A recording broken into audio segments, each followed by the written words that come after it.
ونعوذ بالله من شرور أنفسنا ومن سيئات أعمالنا من يهده الله فلا مضل له ومن يضلل فلا هادي له ونشهد أن لا إله إلا الله وحده لا شريك له ونشهد أن محمدا عبده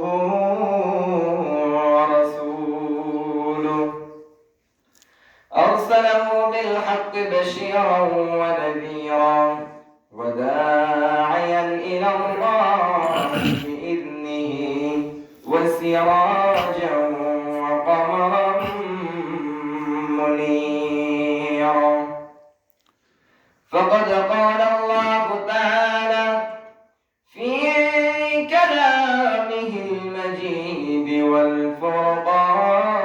والفرقان الحميد সকলে আমার সাথে সাথে পড়ুন আউযু বিল্লাহি মিনাশ শাইতানির রাজীম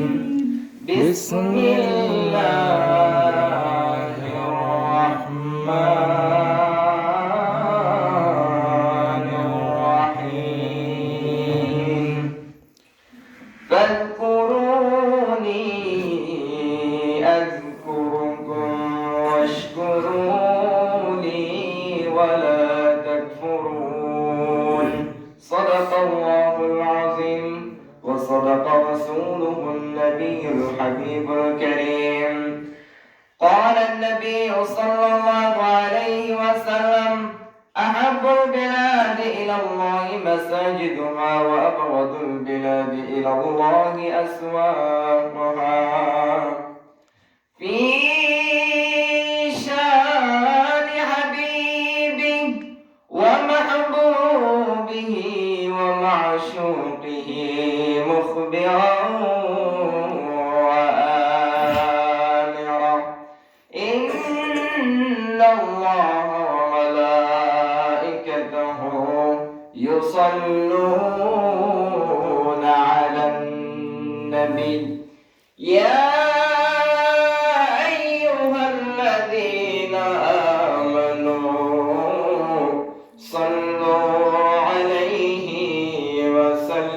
وسلموا تسليما اللهم صل على سيدنا مولانا محمد وعلى آل سيدنا مولانا محمد محبت اللهم صل على سيدنا مولانا محمد وعلى آل سيدنا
في قلبي غير الله حسبي ربي جل الله ما في قلبي غير الله نور محمد صلى الله نور محمد صلى الله لا إله إلا الله لا إله إلا الله لا إله إلا الله لا إله إلا الله محمد رسول الله صلى الله عليه وسلم আজ পবিত্র জুমাবার আজকের এই ফজিলতপূর্ণ মোবারকপূর্ণ দিনে আল্লাহ সুবহানাহু ওয়া তাআলা আমাদের সকলকে আগে ভাগেই মসজিদে আসার বসার তৌফিক দান করলেন।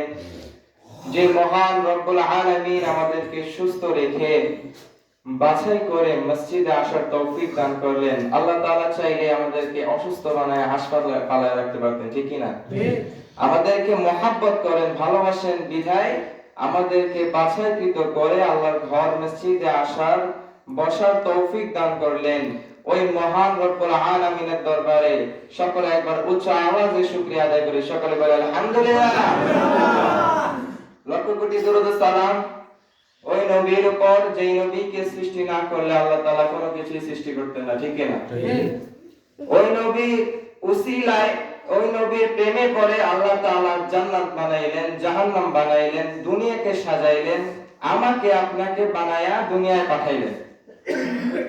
ওই নবীর উপর সংক্ষিপ্ত দরুদ আদায় করি, সকলে বলি সাল্লাল্লাহু আলাইহি ওয়াসাল্লাম। আজকে আমি ছোট মানুষ, ছাত্র মানুষ, আপনাদের সামনে আল্লাহ নবী সাল্লাল্লাহু আলাইহি ওয়াসাল্লামের হাদিস থেকে কিছু হাদিস নিয়ে আপনাদের সামনে আলোচনা করব। আল্লাহ তাআলা যেন আমাকে বলার, আমরা যারা শুনবো এই সকল আলোচনার যে হাদিসগুলো বা কথাগুলো থাকবে এগুলোর উপরে যেন আমাদের সকলকে আমল করার তৌফিক দান করে, সকল বলে আমিন।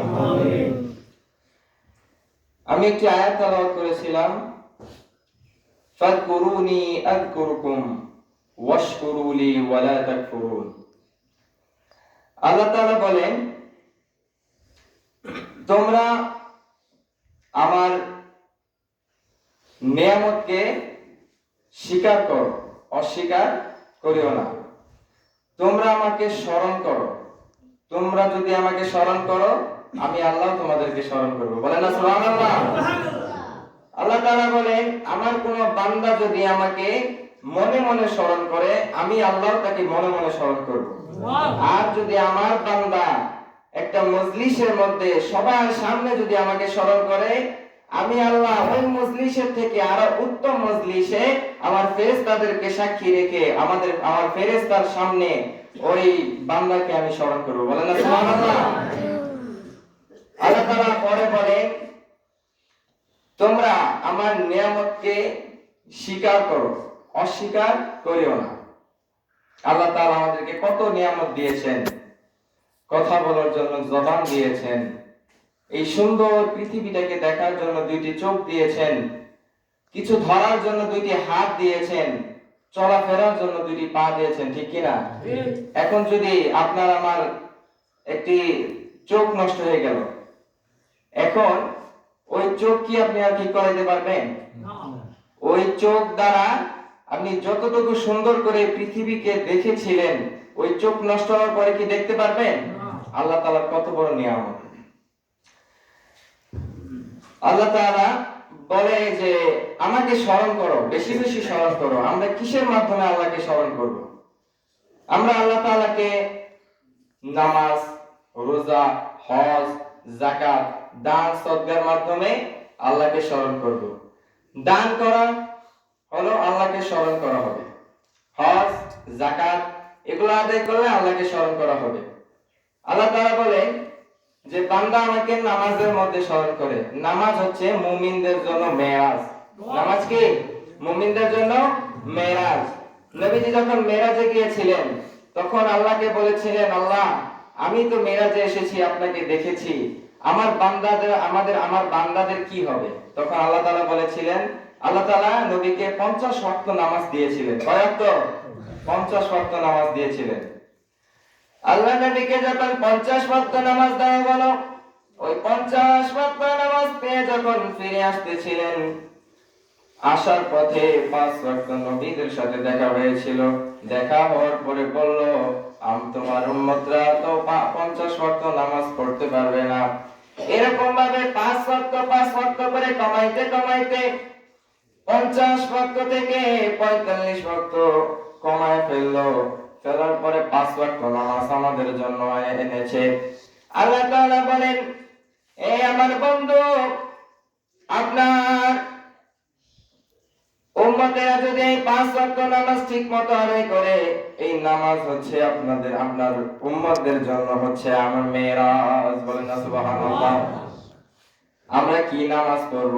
আমাদের তো মসজিদে আসতে মন চায় না, ঠিক কিনা? মসজিদে আসলে শুধু তাড়াতাড়ি করে ফরজ নামাজ আদায় করে বের হয়ে যাই। মসজিদে ঢোকার সাথে সাথে এমন শুধু ছটফট ছটফট করে কখন মসজিদ থেকে বের হয়ে যাব। কিন্তু মসজিদ থেকে বের হওয়ার পরে যদি আমরা বাজারে যাই, বাজারে চাষটলে বসে বন্ধু বান্ধবের সাথে গল্প করতে করতে আড্ডা মারতে মারতে ঘন্টার পর ঘন্টা চলে যায়, আমরা বলতে পারি না, ঠিক কিনা? আমরা চাষটলে বসে বন্ধু বান্ধবের সাথে আলাপ করে কোন দিক দিয়ে সময় চলে যায় বলতে পারি না।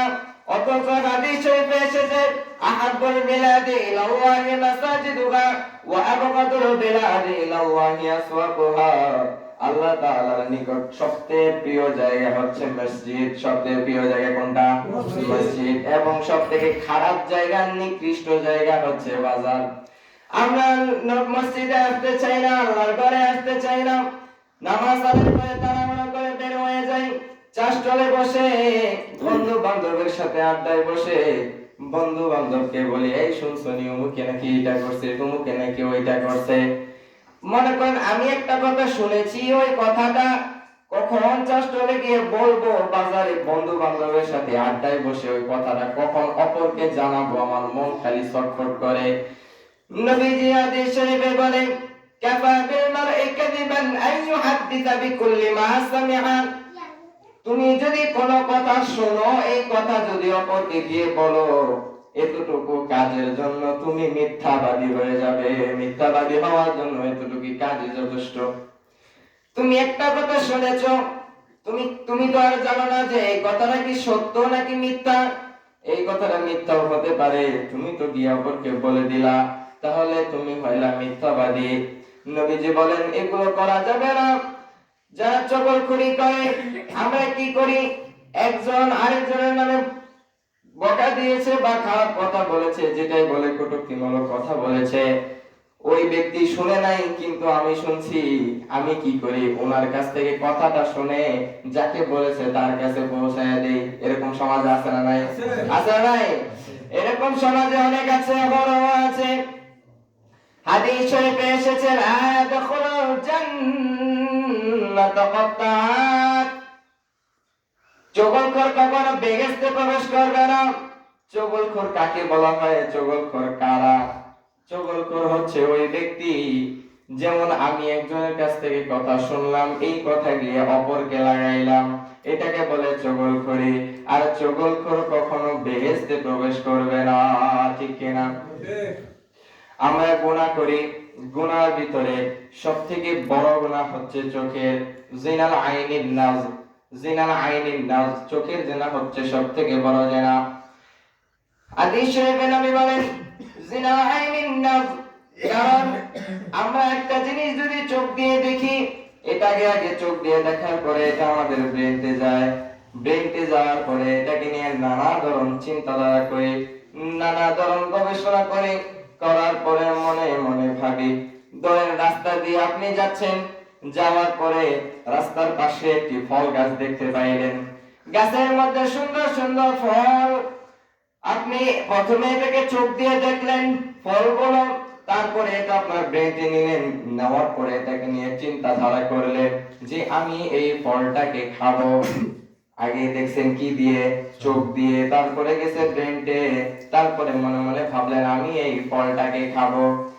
এই ফলটাকে খাওয়ার জন্য আপনার পা দ্বারা হেঁটে হেঁটে ওই গাছের কাছে যাইতে হবে, ওই গাছের নিচে যাইতে হবে। যাওয়ার পরে ওই ফলটাকে পাড়ার জন্য আপনি হাত ব্যবহার করলেন। হাত দিয়ে ফলটাকে পাড়ার পরে আপনি মুখ দ্বারা ওই ফলটাকে ভক্ষণ করলেন। প্রথমে কি দিয়ে দেখেছিলেন?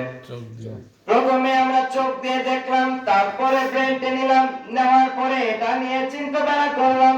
চিন্তাধারা করার পরে হাত ব্যবহার করলাম, পা ব্যবহার করলাম, মুখ ব্যবহার করলাম। বাবাজিরা রে, এই জন্য আমাদের চোখকে হেফাজত করার দরকার। পর্দা শুধু মা বোনেদের নাই, পর্দা আমাদের আছে। পর্দা শুধু হাত, পা, মুখ, চোখ এগুলো ঢেকে রাখাকে পর্দা বলে না। আপনি একটা নারী রাস্তা দিয়ে আসতেছে, আমরা কি করি? আমাদের যে এখনকার যুবকরা আছে, এখনকার যে জেনারেশনরা আছে, রাস্তা দিয়ে কোনো মহিলা যাচ্ছে বা কোনো নারী যাচ্ছে, আমরা নিচের দিকে চোখ দিব তো দূরের কথা, আমরা ওই দিকে তাকাই, তাকায়া আবার কটূক্তিমূলক অনেকগুলো কথা বলি, অনেক খারাপ কথা বলি। আমাদের চোখকে হেফাজত করার দরকার। আমাদের চোখ, মুখ, হাত, পা সকল কিছুকে আমাদের নিয়ন্ত্রণে আনতে হবে।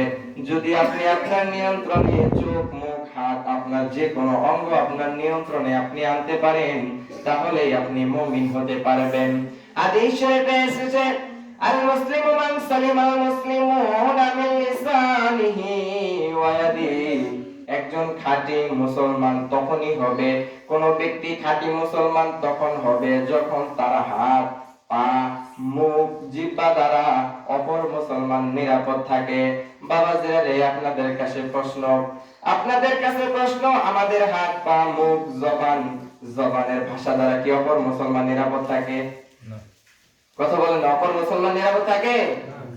আমরা শুধু মনে মনে ভাবি এই রাস্তাটা কিভাবে বন্ধ করে দেওয়া যায়, এই জমিটা কিভাবে দখল করে নেওয়া যায়, অমুক জায়গায় কিভাবে দখল করা যায়, অমুক জায়গায় কিভাবে ক্ষমতা দেখানো যায়। বাবাজিরা রে, হাদিস শরীফে এসেছে, আল মুসলিমু মান সালিমাল মুসলিমুনা মিন লিসানিহি ওয়া ইয়াদিহি। আপনি ততক্ষণ পর্যন্ত খাঁটি মুসলমান হইতে পারবেন না যতক্ষণ পর্যন্ত আপনার হাত, পা, মুখ, মুখের ভাষা দ্বারা অপর মুসলমান নিরাপদ না।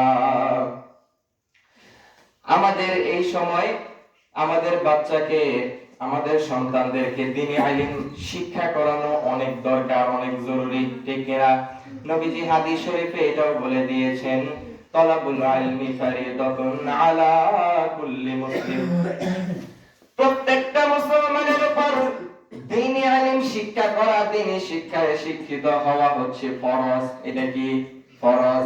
নামাজ যেরকম আমাদের উপর ফরজ, 5 ওয়াক্ত নামাজ ফরজ, নবীজি বলেন দ্বীনি ইলম শিক্ষা করা হচ্ছে প্রত্যেকটা মুসলমানের উপর ফরজ। বাবাজিরা, আমাদের সন্তানদেরকে আমরা মাদ্রাসায় দিব। মাদ্রাসায় দেওয়ার পরে মাদ্রাসায় পড়ানোর জন্য, পড়াইলে আমাদের কি উপকার, কি নিয়ামত, কি ফজিলত আছে। আপনি আপনার বাচ্চাকে হেফজখানে দিলেন মাদ্রাসায়, সে কোরআনের হাফেজ হইল।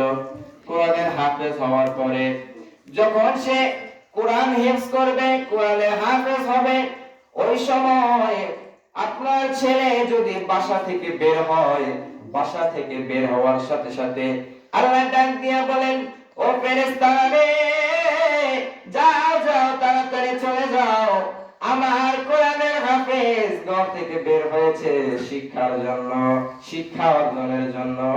তার কদম যেন মাটিতে না লাগে। তার কদম মাটিতে লাগার আগে তোমাদের নূরের পাখা তার কদমের নিচে বিছায়া দাও। বলেন না সুবহানাল্লাহ? মর্যাদা আছে না নাই? এখানে বলা হয় নাই যে স্কুল, কলেজ, ইউনিভার্সিটির ছাত্ররা যখন ঘর থেকে বের হয় তার নিচে, তার পায়ের নিচে নূরানি ফেরেশতাদের যে নূরের পাখা সেটা বিছায় দিতে। এখানে বলা হয়েছে তলাবুল ইলম, যারা দ্বীনি শিক্ষা অর্জন করে, যারা আল্লাহর কোরআনকে সিনায় ধারণ করে, আল্লাহ বলেন যাও যাও, তার কদম যেন মাটিতে না লাগে। তার কদম মাটিতে লাগার আগে তোমাদের নূরের পাখা তার কদমের নিচে বিছায়া দাও। শুধু তাই না, যখন হাশরের ময়দানে আল্লাহ তাআলা ডাক দিবেন, ও কোরআনের হাফেজরা তোমরা সকলে এদিকে আসো।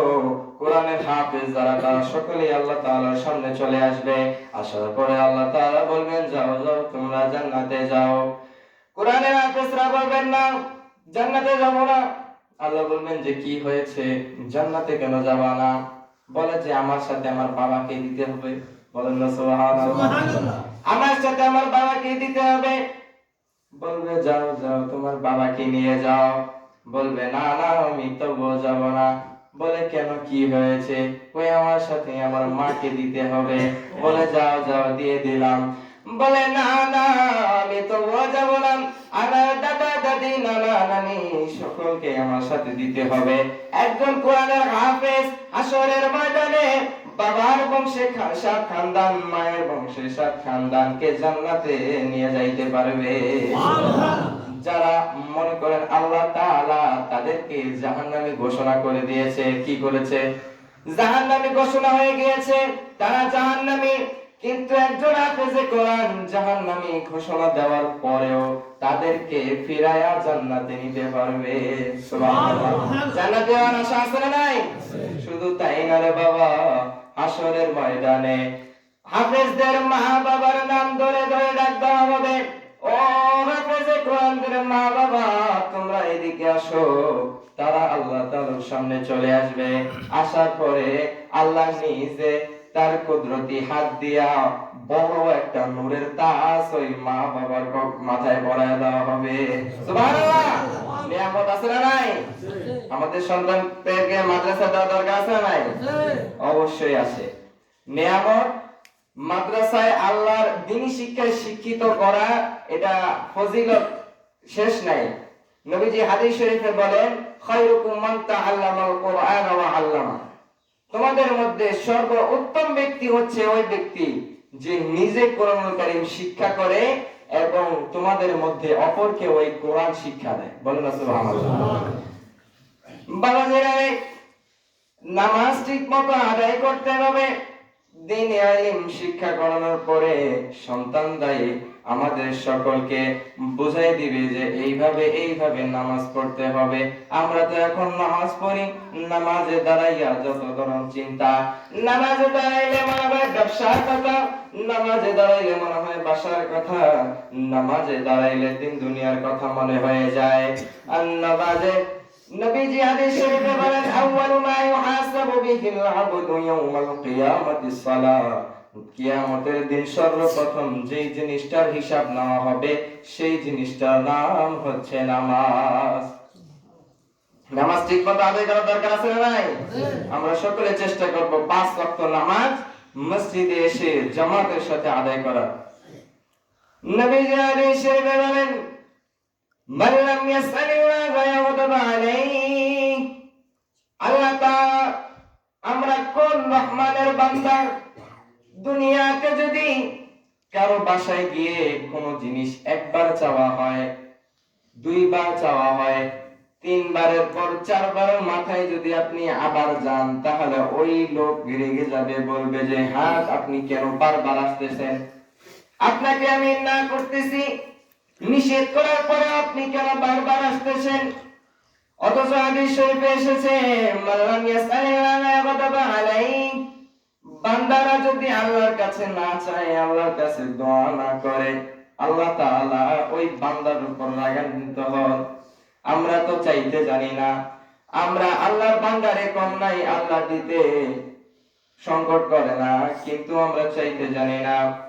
আল্লাহ তাআলা রাতের শেষ অংশে তাহাজ্জুদের সময় আল্লাহ তাআলা প্রথম আসমানে চলে আসে।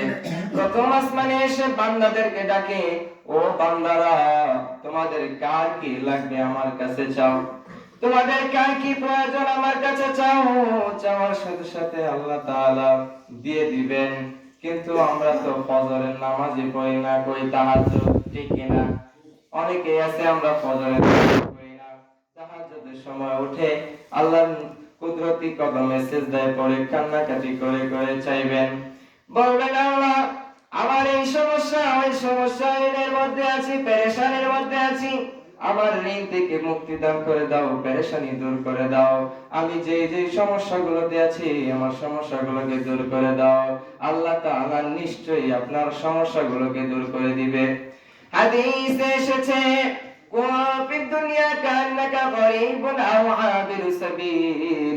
তোমরা দুনিয়াতে এমন ভাবে থাকো যেমনি ভাবে মুসাফিররা থাকে। তোমরা দুনিয়াতে এমন ভাবে থাকো যেমনি ভাবে পথিকরা থাকে। পথিকরা যারা মুসাফিররা আছে তারা কি সম্পদ, সয় সম্পদ সাথে নিয়ে ঘুরে। মনে করেন চট্টগ্রাম থেকে একজন লোক আমাদের এখানে এসেছে জিয়ারত করতে বা যে কোনো ঘোরার জন্য এসেছে, সে কি সম্পদ আদি সব সাথে করে নিয়ে এসেছে? যারা মুসাফির থাকে তারা যখন এক জায়গা থেকে অপর জায়গায় যায় সেটা কোনো ঠিক থাকে না। সে কোথায় থাকবে, কি খাবে, কার বাসায় যাবে তার কোনো ঠিক ঠিকানা নাই। সে আল্লাহর উপর ভরসা করে ঘর থেকে বের হয়ে যায়। তেমনি ভাবে আল্লাহ বলেন তোমরা দুনিয়াতে এমন ভাবে থাকো যেমনি ভাবে মুসাফিররা থাকে, যেমনি ভাবে পথিকরা থাকে। বাবাজিরা রে, এই দুনিয়া অহংকারের জায়গা না, এই দুনিয়া সম্পদ করার জায়গা না। এই দুনিয়াতে যদি আপনি আমল করে যাইতে পারেন, এই দুনিয়া থাকার জায়গা না। এই দুনিয়া হচ্ছে অল্প কিছুদিনের দুনিয়া, কিন্তু পরকালের দুনিয়া কি কোনো শেষ আছে? পরকালের দুনিয়ার কোনো শেষ আছে? এই জন্য হাদিসে মুবারাকায় এসেছে দুনিয়া উমাসরাতুল আখিরাহ, দুনিয়াকে আখিরাতের জন্য শস্য ক্ষেত বলা হয়। আপনি যদি একটা জমিনে কোন ফসল ফলান, ওই ফসলের পিছনে যদি আপনি কঠোর পরিশ্রম করেন, বুদ্ধি মেধা দিয়ে ওই ফসলকে ফলান, ওই ফসল অবশ্যই ভালো হবে। এই জন্য বলা হয়েছে দুনিয়া উমাসরাতুল আখিরাহ, দুনিয়াকে বলা হয়েছে আখিরাতের জন্য শস্য ক্ষেত। আমাদেরকে দুনিয়াতে বেশি বেশি আমল করে যাইতে হবে। শুধু আমল করলে হবে না, নবীজির মহব্বত, নবীজির প্রেম ভালোবাসা দরকার আছে না নাই? কথা আছে আল্লাহ ওয়া আতিউর রাসূল। আল্লাহ বলেন তোমরা যদি আমাকে পাইতে চাও, তোমরা যদি আমাকে ভালোবাসতে চাও, আমাকে সন্তুষ্ট করতে চাও, আমার নবীকে সন্তুষ্ট করো। তোমরা যদি আমার সন্তুষ্টি চাও, আমার নবীকে সন্তুষ্ট করো। আমাকে যদি ভালোবাসতে চাও, আমার নবীকে ভালোবাসো। আমার নবীকে যদি তোমরা ভালোবাসো, আমি আল্লাহকে ভালোবাসা হয়ে যাবে। সুবহানাল্লাহ। আমাদের দুনিয়াতে আমল করার দরকার আছে। নিজেদের হাত, চোখ, মুখ, যে কোনো অঙ্গ, সকল অঙ্গ নিজের নিয়ন্ত্রণে আনার অনেক দরকার। নবীজি বলে গিয়েছিলেন যে শেষ জামানায় যে আমার উম্মতরা থাকবে, শেষ জামানায় ঈমান আঁকড়ে ধরা, ঈমান আঁকড়ে ধরা কেমন কঠিন হবে? ঈমান আঁকড়ে ধরা কেমন কঠিন হবে? যেরকম আপনি যদি হাতে কয়লা নিয়ে থাকি, সহ্য করতে পারবো? হাতে কয়লা নিয়ে থাকার থেকেও আরো 70,000 গুণ বেশি কষ্ট হবে ঈমান আঁকড়ে ধরা। এটাই শেষ জামানাটাই হচ্ছে এই জামানা। আমাদেরকে নিজের স্বভাব পাল্টাইতে হবে, অপরের প্রতি দয়া করতে হবে, অপরকে সাহায্য করতে হবে। আমার মুসলমান ভাই যারা আছে তাদেরকে যেভাবে পারি আমি সেইভাবে সাহায্য করব। যদি না পারি নাই, কিন্তু কারো ক্ষতি করতে যাব না, ঠিক না? কারো ক্ষতি করা যাবে না। যদি সাহায্য করতে পারি করব, নাহলে ক্ষতি করা যাবে না। আল্লাহ তাআলা যেন আমাদের সকলকে এই হাদিসগুলোর উপরে আমি এতক্ষণ পর্যন্ত যা কথা বলেছি এই কথাগুলোর উপরে যেন আমল করার তৌফিক দান করে। ওমা তাওফিকি ইল্লা বিল্লাহ। যারা 4 রাকাত সুন্নাত নামাজ পড়েন নাই, কেবল 4 রাকাত সুন্নাত নামাজ পড়েন।